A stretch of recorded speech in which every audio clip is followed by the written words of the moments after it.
A ešte Kristián sa pýta, rád by som sa opýtal pána Danka, čo zamýšľal pri podpisovaní memoranda s tým perom. Ďakujem. To pero bolo... Teraz by som poprosil, aby slávnostne podpísali memorandum o porozumení. Landy, a nie, že bude zažiť Babiša iného. Robušo, zadni nerob debila. Však normálne co, otvorím pierku, podpíšem a máme to v sluchu, či co? Je to co zvlášť mi dali za Džatovské, co za Expressu, pierku mi dali. Či to co, šlubuje, či kruci, či co jeho, otáhnem dverh, hotovo. No to toto ešte mi nestalo. A to som kapitán.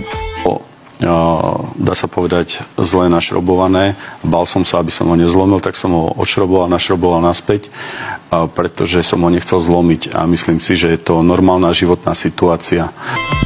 Všetko je životná skúška. Ľudia otupevajú. Navrhujeme to, aby vždy vo výplatný termín júnový, to znamená vo výplatnom termíne za kalendárny mesiac mája a vo výplatný termín decembrový